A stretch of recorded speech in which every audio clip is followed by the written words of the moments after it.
Hello friends, welcome to Mysterious Stories. Today our topic is Dr. Harold Shipman's. Dr. Harold Shipman's case is among the most horrifying and unsettling examples of serial killing in contemporary history. Shipman, a well-respected member of society who was widely known for being a compassionate and devoted physician, took advantage of his position of authority to carry out one of the biggest killing sprees ever documented. The fact that he was able to carry out his killings for over 2 decades without anybody noticing and that he preyed on his helpless victims only served to heighten the horror of his case. Had it not been for a minor error, Shipman might not have been apprehended. In the little English town of Hyde, a general practitioner named Dr. Harold Shipman conducted his atrocities pretending to be a kind and sympathetic medical professional. His medical profession started in the early 1970s, marking the beginning of his narrative. Following a time of early difficulties, which included a brief spell of painkiller addiction, Shipman was able to restore his reputation and establish himself as a reliable member of his community. But beneath this facade of professionalism, he was methodically taking his patients' lives. Shipman covered up his crimes with his medical practice during a 23-year period. The majority of his victims were elderly ladies, many of whom were single and had no close family to question their untimely deaths.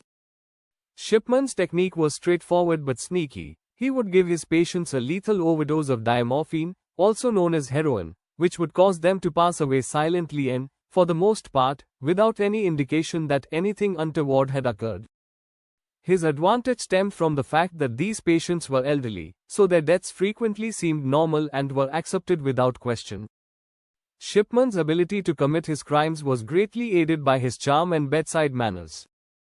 He had a great deal of patient trust. In fact, several of them gave him the keys to their houses. Shipman would frequently pay them a visit at their homes, spending time with them and listening to their worries, giving them a sense of security and importance. Because of this trust, he was able to act quickly when he thought it was appropriate. The doctor treating his victims would seem to be giving them sensitive care, but Shipman would give them the fatal dose of medication that would take their lives. Shipman not only developed intimate bonds with his victims but also diligently examined their lives. He scrutinized every information pertaining to their wealth, property, and families. This gave him the ability to pick his victims carefully. He would frequently pick those who were alone or had few close family members. To ensure that there would be no reason for anybody to suspect foul play, he even manipulated their medical records to make their deaths look more credible. Shipman honed this technique over time, murdering numerous patients while keeping everyone in the dark. Shipman opened his own clinic in Hyde around 1993, at which point he increased the frequency of his murders. He was now a well-known person in the community, and his patients had complete faith in him.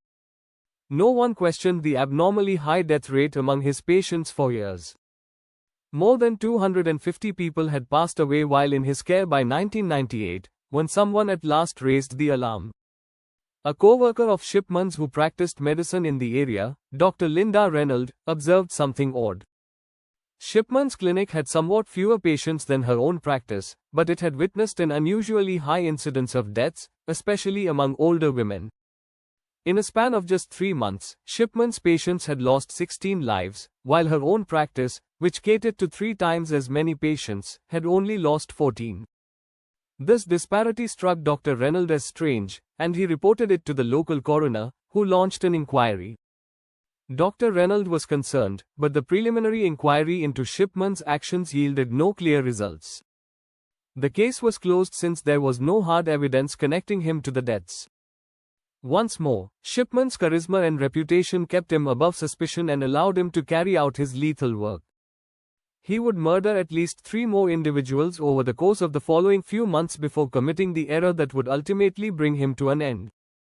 Shipman's last victim, an 81-year-old woman named Kathleen Grundy, was reported missing on June 24, 1998.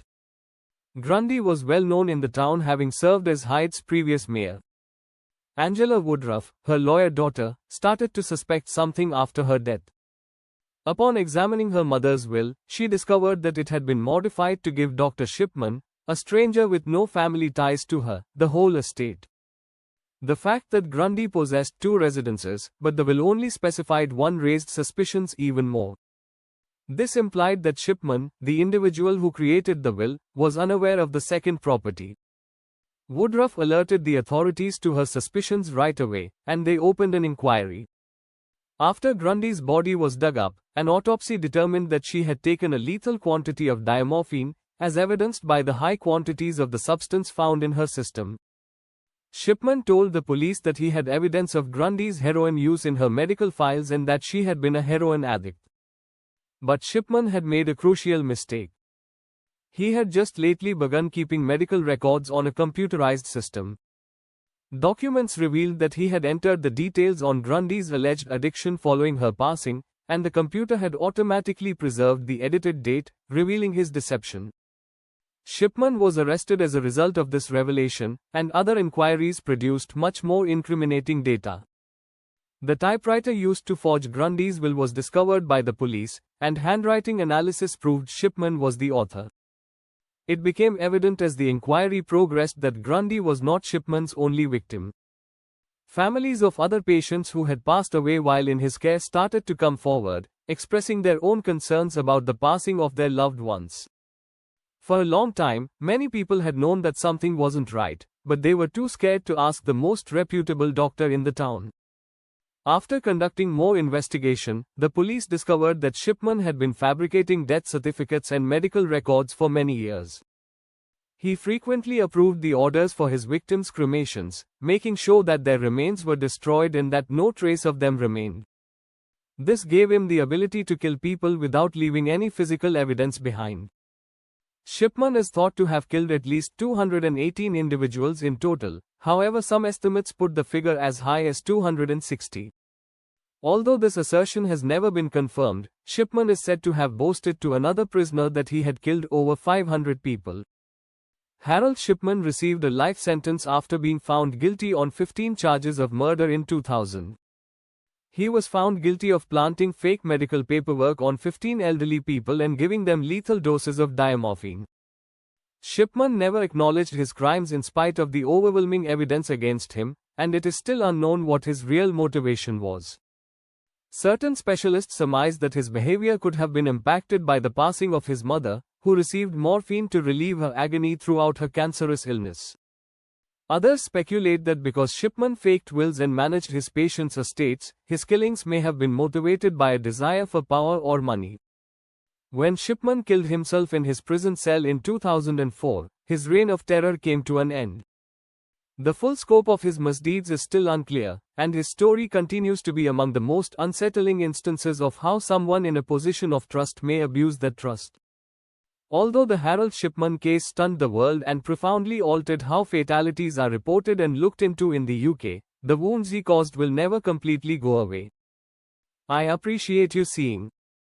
Please like, share, and let us know what you think in the comments section below if you were as shocked by this news as we were.